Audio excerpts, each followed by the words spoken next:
They say kneel down and you'll find peace. In chains of gold you're released. A pretty smile, a silent song. Is this where we all belong? Bow your head, they whisper low. But how far down does freedom go? Why submissive women are happier? Is it the lie or the laughter? Hold your tongue and hold your breath. Is it life or just a song? I'm Marian de la Croix, also known as Piper Blush, the author of Why Submissive Women Are Happier. I asked myself, why submissive women are happier? And turns out I'm the answer. Welcome to the Happy Submissive podcast, where we talk about all of the hate mail I receive, relationship, gender wars, and, of course, happiness. Join me live for the recording on YouTube weekdays at 9 a.m. Pacific Standard Time and on Sundays at 12 p.m. Pacific Standard Time. Also, you can find the Happy Submissive podcasts on happysubmissive.com. I found my keyboard back. Yeah, I can do all of these crazy little noise things. And you can also get us or listen to us wherever you get your podcast. Just ask to your smart speaker, follow us, subscribe to us, wherever, whenever. It's everywhere on the internet right here, right now. This is great. I'm so excited for this. We are recording live. Again, live every time this podcast airs. So I will take some time to read some of the comment for the people who, I would say, like in an American way, bless us with being live with us at this time. I do not believe in God. This is just because I feel like there's no better word than blessed, right? We don't have another word for that. That means like, oh, I'm honored you're here in real time with me right now. So let's just use that one instead. That also works great. The topic for this podcast is my views and perspective on feminism, and why it didn't work. 3 parts are going to be in this podcast. First one is my views on, first wave feminism and modern feminism. Second part is going to be on patriarchy and what women want. Third part is an actual story that I've heard recently from a woman that is 100 years old. And she's seen some things, and she has been part of the feminist movement here in Canada. And I can't wait to share the story with you. Now, this is not just for women. I know we're talking about feminism, but feminism affects men as much as it does women. So if you are a man, this is for you too. Don't shy away from it. Don't go anywhere. Just stay here, pump up the volume, and let's get through this. If you are familiar with feminism and all of the waves of feminism, because maybe you've actually been educated like that in your school system. Maybe you had a sister that was a bit crazy about it in her 20s, or maybe just had a grandma who was also part of it.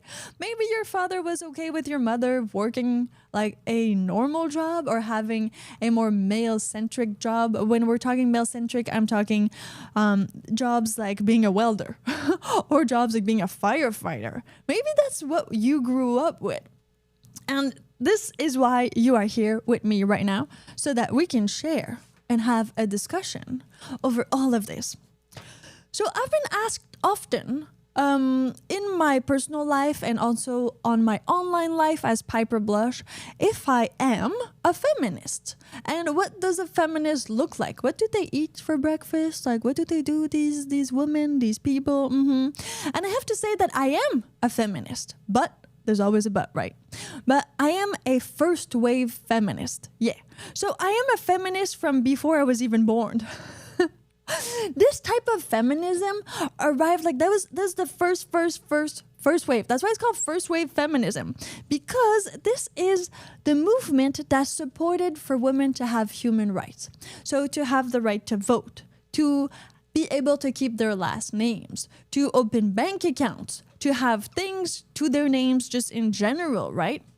So that's first wave feminism. It militated for women to be equal to men in the eyes of the law, not just like a child and have no power whatsoever.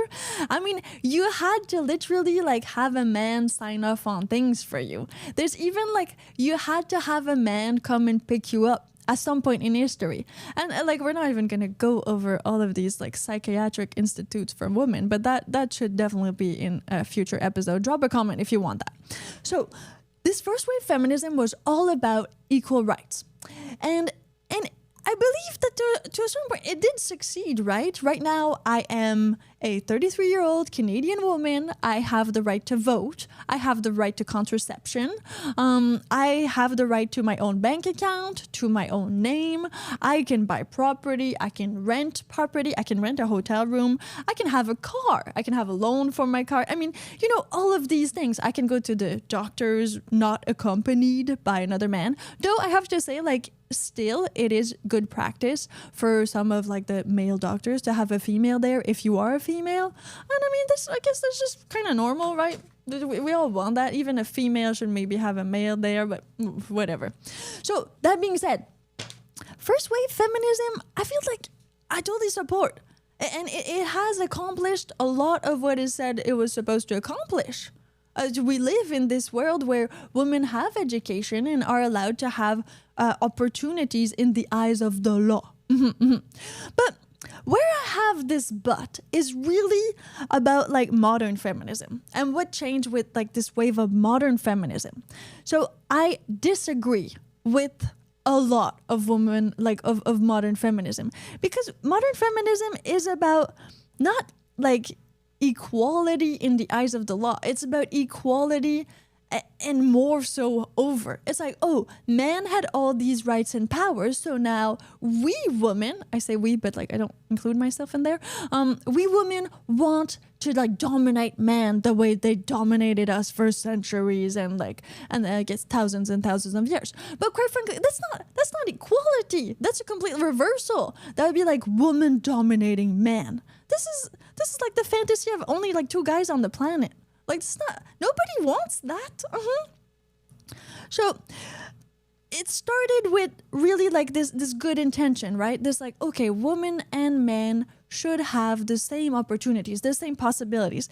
But then it reverted to these feminist people telling women that if you want motherhood, if you want the #tradwife, if you want to have a man to lean on and that he works and you take care of the family, the homemaking, or just if you want a man to be like your solid ground and you want to depend on a man and you want to love a man like all heterosexual women out there, which we are the most of the population, well, you're wrong for doing that. Feminists not about that. You should share 50-50, be equal everywhere. You should not depend on a man. You should do all these super lesbian things. Hey, lesbians.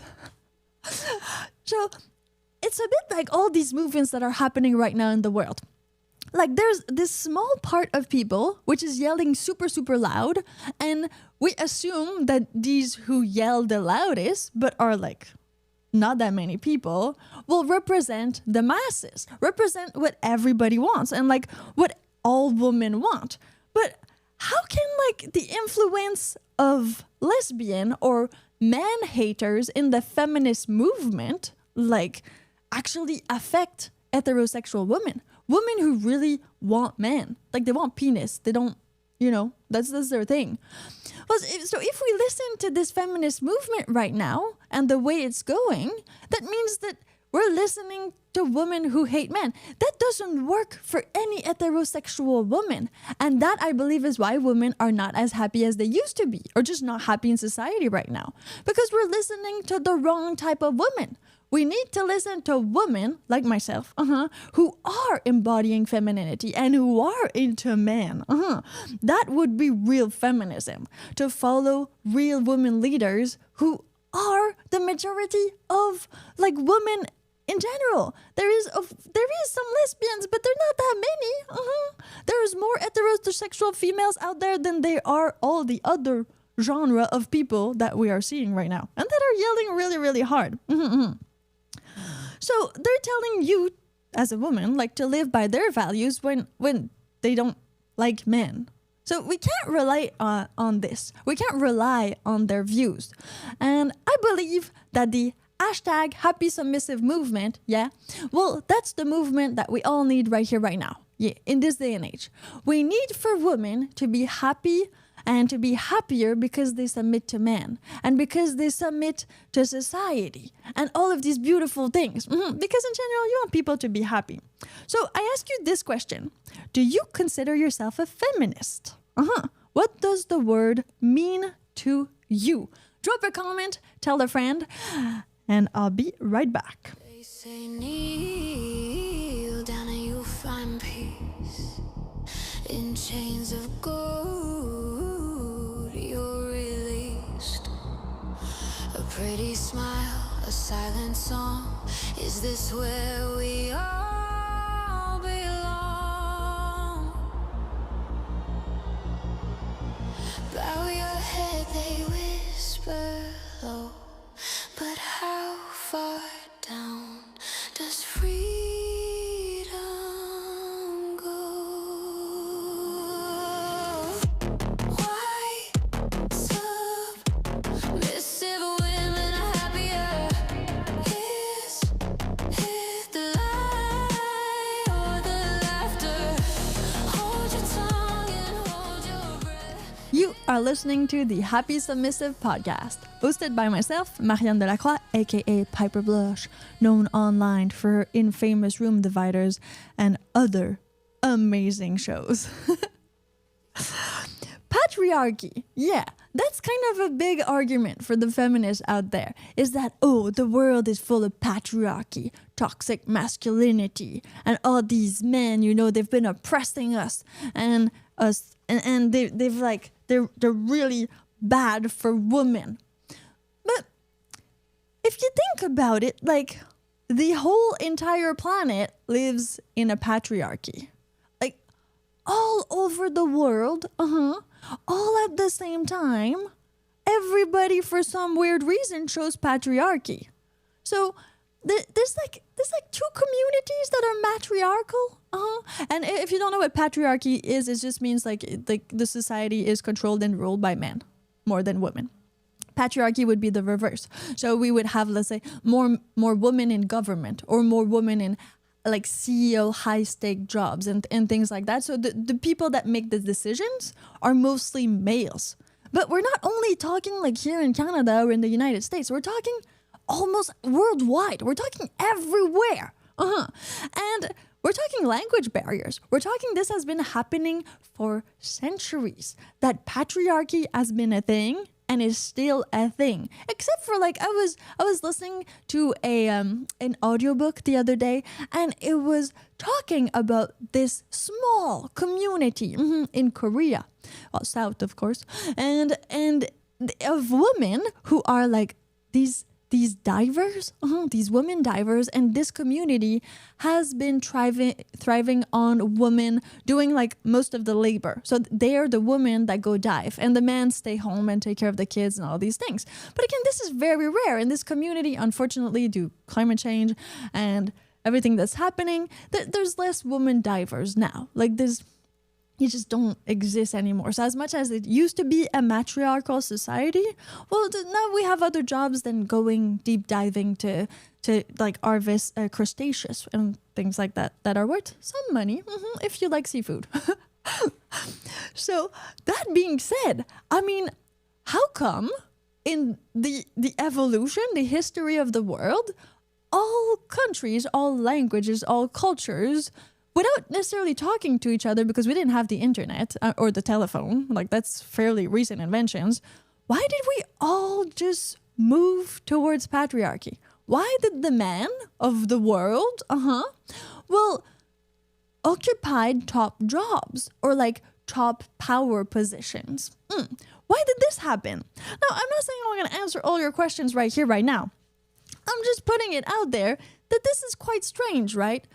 If it happened everywhere all at the same time and it's still happening, then isn't it more a force of nature, like a force of human nature, than it is what the feminists claim to be societal, and that we're just like breeded like that? So we would be like raised like that. Society makes us want Barbies and makes men want cars.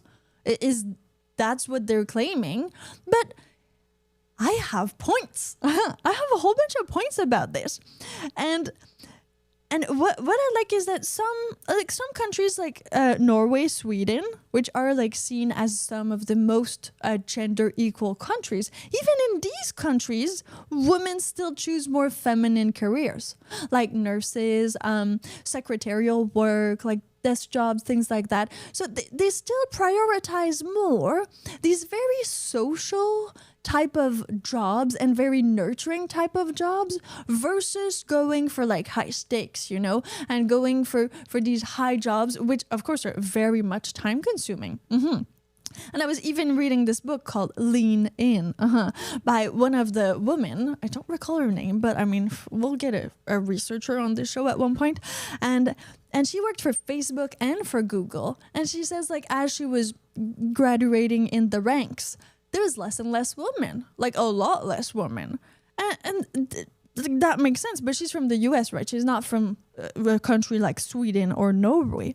So she chose that, but very little women choose that route, even now. I mean, maybe there are more than there used to be, because before it was like completely impossible. I mean, you couldn't even go at medicine school if you were a woman. But that's what like the first wave feminist has brought us. It has brought us this opening, this like female getting educated and being able to access the same jobs as men. Now, of course, there's a lot to say about that. But in general, women have more opportunity than they had before. And especially here in Canada and in the United States of the United States. So there is more freedom, but men still choose like these more political, these more aggressive and powerful jobs. They just do. So is it in their human nature? And is it in the female nature, is it that we prefer communication? We prefer talking. We prefer to nurture. We prefer to be there. We prefer to, like, I don't know, look at things and think about things instead of actually like doing things and being really upfront about this. I mean, I live in front of a hotel. Yeah, this is a funny story. I live in front of a hotel, and every morning, I wake up at about 5 or 6 a.m., depending on the morning, but usually that's kind of the point, the age, like the morning hour, and open the blinds. And what do you see at that time in the morning? Well, you see mostly men. I rarely see any women. And of course, I live with my master, who is my husband, for those of you who the word master might offend. But I mean, so we live together, and he often is the one who wakes up earlier, and he's like ready. And so we look at these people in the hotel in front, and they are mostly men. They get ready, they shower, they watch TV, they're doing stuff. Sometimes you see a penis, that's nice. And well, then they're off. Like by 7 a.m., they're already gone. There's no more nothing. It's good. They're already on their phones. They're active. They're there. Women? Nope. And it barely never sees a woman, and I'm talking from experience here, at the hotel waking up like before 7 a.m. This is just not there. Like no lights, no nothing.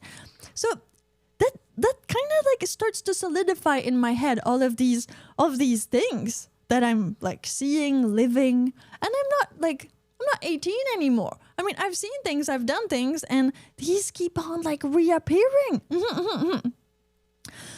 Okay, so the feminist. I have this point, but I haven't like gone full on it.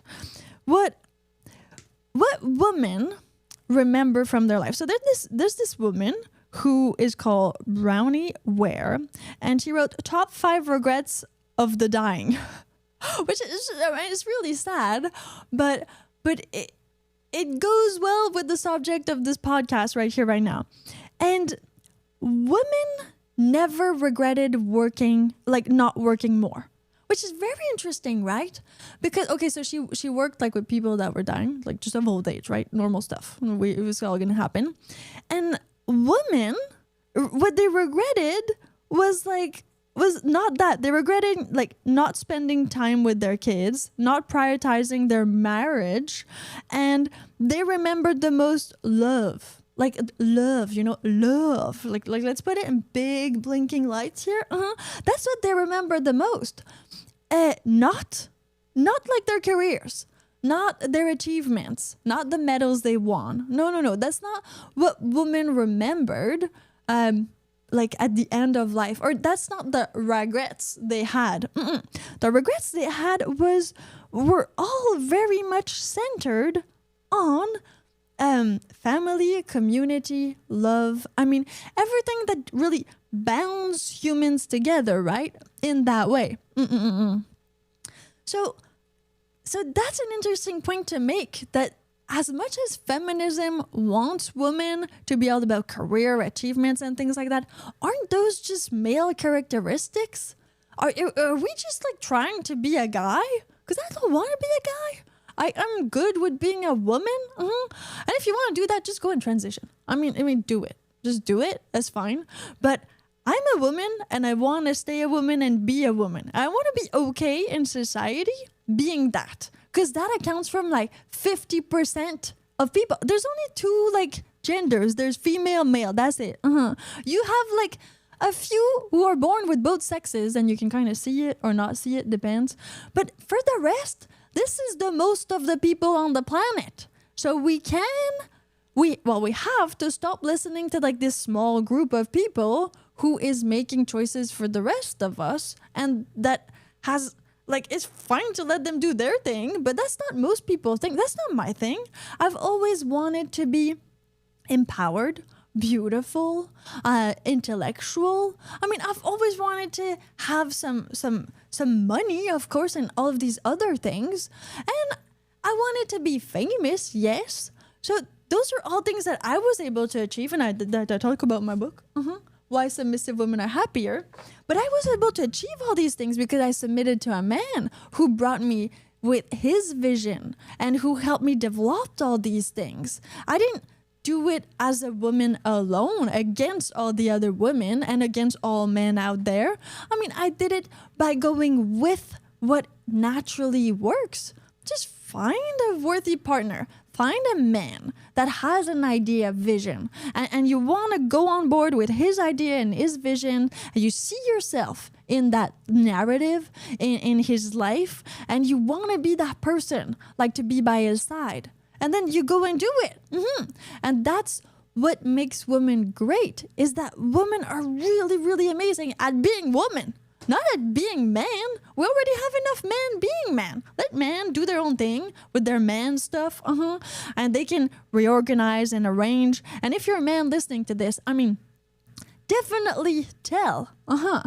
Like, well, it's fine. It's fine to do activities with both genders and both sex. I love to do motorcycle, and I know there's not that many women who do that. So when you're there with all the other guys, I mean, they're really excited that a woman is doing that. But at the end of the day, I'm not as good as a guy on a motorcycle. Like, really not. I am not, and you can see it. Like, you can see it if you look at women doing like male things, or male doing women things in general.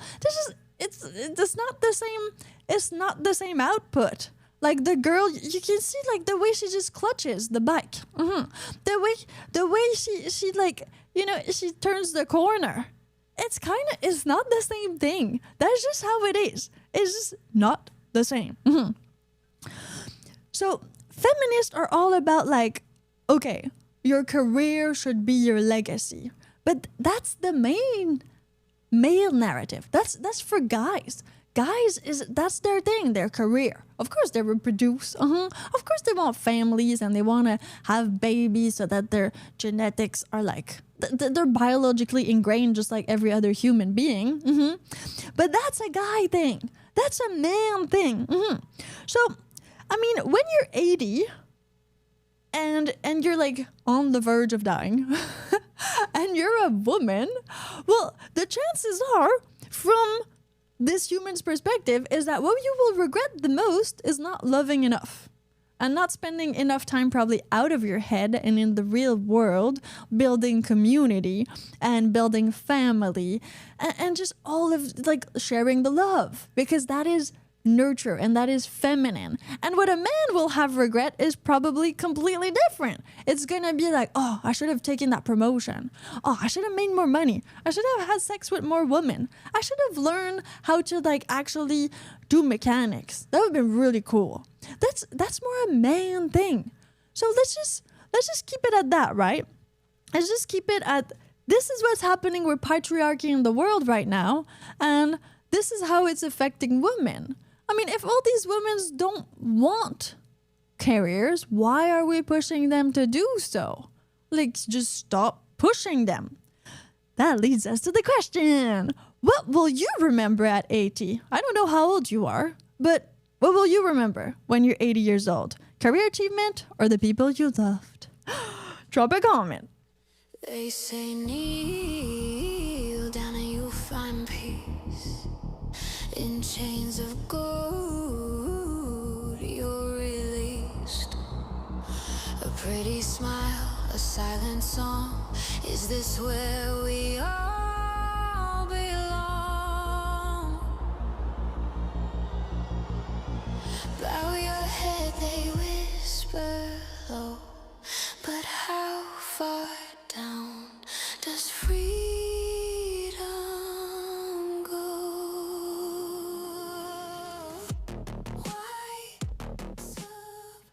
When I was about 15 years old, yes, my name is Marian de la Croix, also known as Piper Blush, and you're listening to the Happy Submissive podcast. You can get it wherever you get your podcast. Thanks for tuning in. Don't forget to follow, subscribe, or hit whatever bell you've got in front of you right now.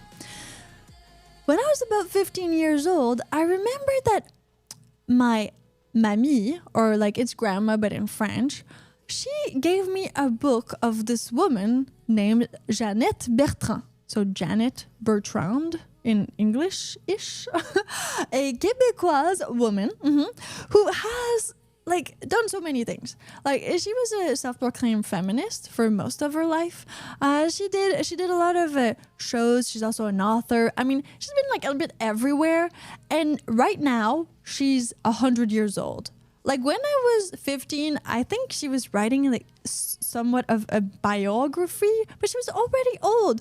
I mean, that was like, you know, almost 20 years ago. So now, like, she was probably like 80. Imagine that. Well, the thing is, she's still alive. And she's so still there. When you hear like interviews or her talking, it's very great. I hope I am like that when I'm that age. Now, she has had a husband, kids. She has grandchildren now. I mean, she's 100 years old, so she has a lot of that. But recently, during the pandemic, she started this project. Old people that are like alive and well are always doing projects, right? They never stop. They just do it. My grandmother, she died at like, I think 90. I'm not even sure what her age was, but like maybe close to 94 or something. And she was still doing like volunteer work. Or people that live long just don't stop, right? When they stop, bam, they die. So Jeannette Bertrand, during the pandemic, to get people, I guess, excited and out of the blues they were in, she started this project with old people's home. It's called Écrire sa vie, which means like write your life. So she told old people in old people's home, I don't like old people, but like let's call it wisdom people, to start writing their memoir, their biographies, well, autobiographies, because she said, people, if you feel like you haven't done much, or if you're stressed and you're like, oh, my life sucks, well, just start writing. Start writing everything you've done in your life. Like, just do it. You'll see you've lived many things. And it was so beautiful to hear her talk about that, because I knew about the project like back then, like when she started it. And right now, where we are right now, it's it's kind of like done. The project is done. Unfortunately, it hasn't finished quite yet because it was so huge that she's still receiving things from that project. So let me get into the project. This author, Jeannette Bertrand, she decided to join these old people's homes and to do a project where people would write their autobiography and send it to her. And then she would publish it. Maybe not. But so she was thinking like, oh yeah, I'll just receive, 15 probably autobiography, maybe something like that. But no, she received in date of like right here, right now, 2,400 manuscripts, 2,400 autobiographies people wrote about their life. Yeah. Mostly in Quebec, mostly before the 60s, right? Because we're talking about people that were maybe between like 70, 80 years old. So she called her book that she did with an historian. Yeah, to kind of fact check all these stories people were like sending her. An historian called Laurent Turcot.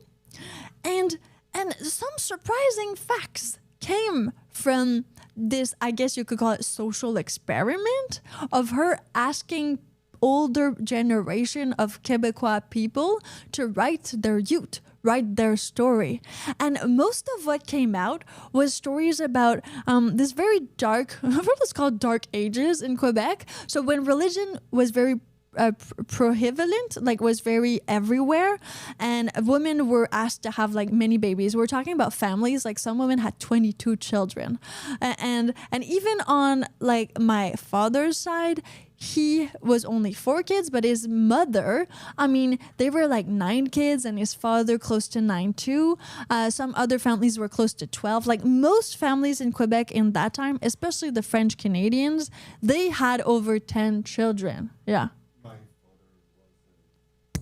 My father was a family of 10. 10 children? Yeah, 9 guys and 1 girl, and the girl died. Yeah, there's always like 1 or 2 kids that die too. That was very, very accurate in Quebec because so what they did with the French Canadians, which is awful, but they kind of pushed them out of the cities and things like that and gave them like some really bad lands and told them to go have families there and kind of colonize that part of Quebec, like these really harsh parts, and so there was very little access to doctors, just to any type of like a water supply, stuff like that, and it was very Catholic, so everything that could go wrong just went wrong.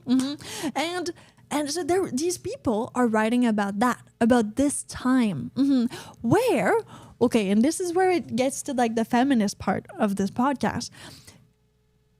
They were talking about a time where there was not any kind of feminism, right? We're talking like before that. We're talking women, especially in the countryside. Like even if voting was maybe allowed in Montreal, you're in the countryside. Everything takes like decades longer in the countryside.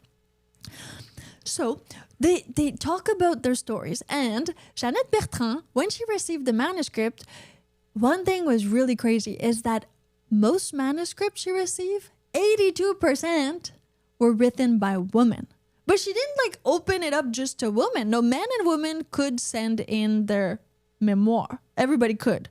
But only like this little percentage of men did send them in. It was 82% women who sent manuscript in. So that's another like confirmation of the fact that women really value talking about themselves and the world they're in, and this community and this is story, right? They want to like make it live again in that way. Another very interesting point that she mentioned when she was in an interview with that guy, Patrick Maspourien. Yes, on Radio-Canada, which is CBC News, is that she said that when she was young,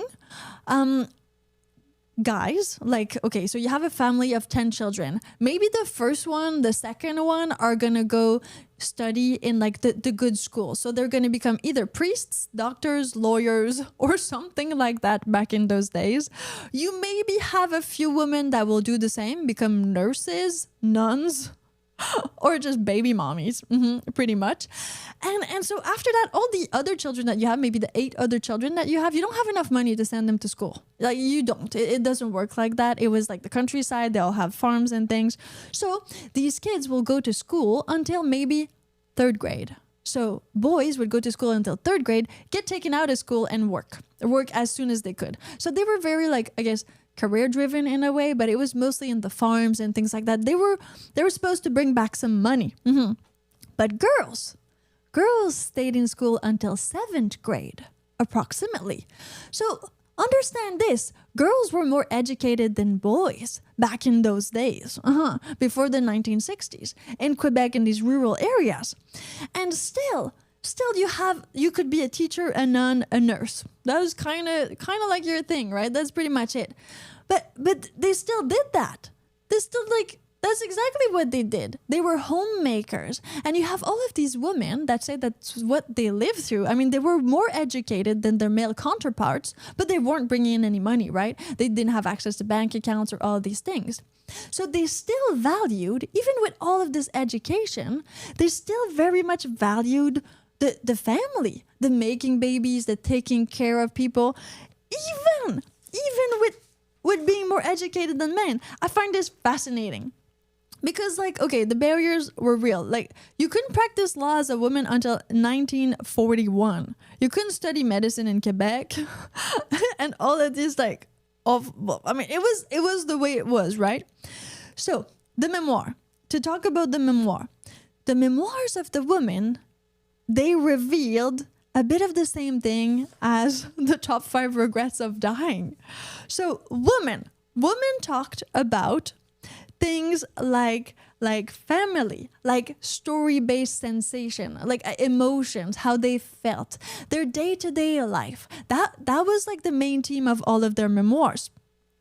Whereas men were just talking about their careers and their achievements. Like the very little percentage of men who did send that, they didn't write most about their children or that they were husbands or families.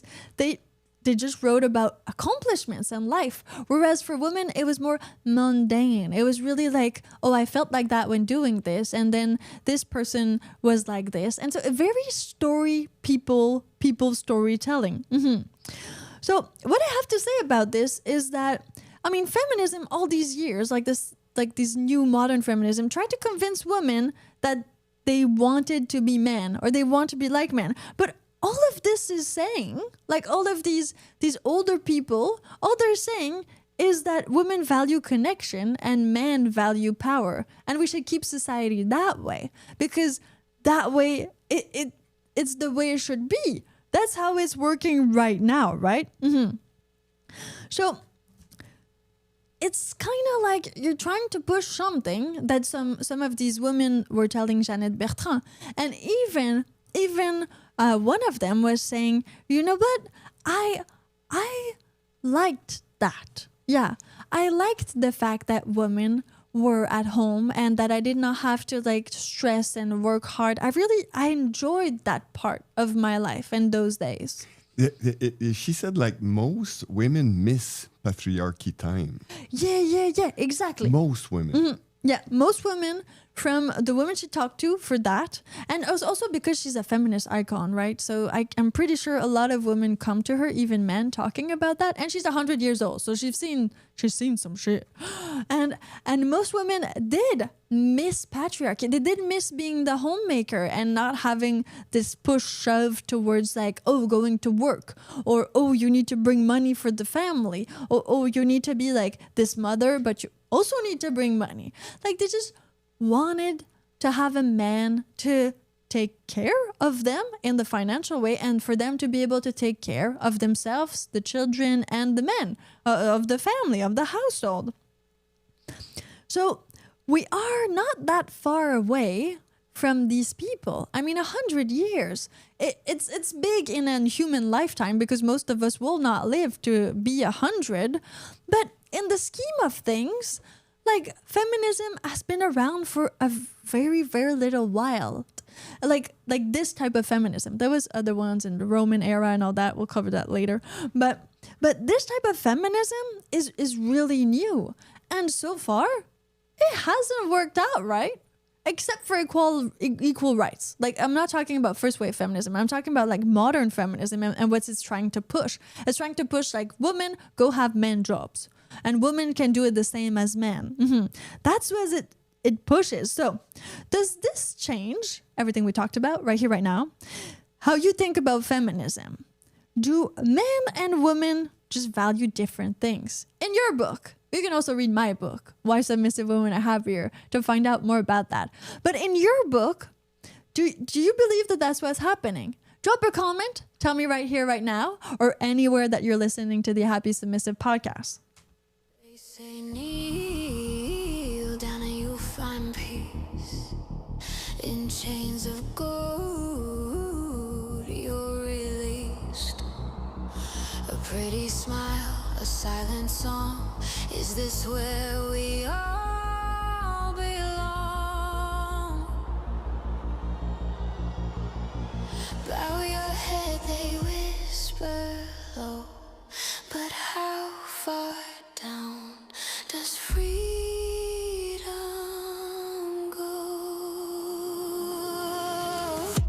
Why submissive women are happier? Is it the lie or the laughter? Hold your tongue and hold your breath. Is it What I'm criticizing here is the hypocrisy of the feminist movement and everything that derives from this feminist movement saying that, oh, now women need to be men and they need to be as much as men to be respected. But there's women and there's men, two completely different genders, different biology, different chemistry, different anatomy, different almost everything except for the fact that we're all humans, right? And that we need each other to complement each other to be able to, thrive as a species, for one, because that's just biological. You need to reproduce so that you don't instinct or die out. But for the rest, I believe that first wave feminism was great because human rights are human rights. I should not be treated like just a piece of land you buy or like that new MacBook Pro you want. No, and not as a child either. Like, women are adults at one point and they need to be treated like every other human. Now, we need to achieve that everywhere in the world. That is for sure. But for the rest of feminism and for what it has pushed, I feel like it's trying to erase the differences that are there in men and women. It's trying to push it to a neutral. So like, oh, there's no more men and women. Everybody is just like this neutral person, this human. Yes, we are all human. We've seen that when we go to the space and to moon, like, and everybody's together like, yeah, humans. And I love that. I've been to Cap Canaveral and I loved it. But it is not true that women and men can just be toned down to become this sort of androgen, like, woman. I don't know how we're gonna call it, but it doesn't work. It has not worked in all these years, like these 60 years since like feminism from, I'm talking about my era, the one I was born into. It just is not true. And we're seeing a more of a revolution with the tradwife movement and Gen Z wanting more traditional gender roles and some of these younger women wanting to have a family and wanting for the man to go and provide. So is that telling us that really all of feminism, modern feminism has done was just trying to push it too far? Like they like went to an extreme, right? With the lesbians and all of these like man-hating women to be like, oh no, we can just have babies, take sperm and do it all alone without male and paternal figures and things like that. I believe that's kind of what's happening. So feminism right now is like, if you want to choose, you choose our way, or if not, you're with men and we hate you. That's pretty much what I'm feeling right now as a woman.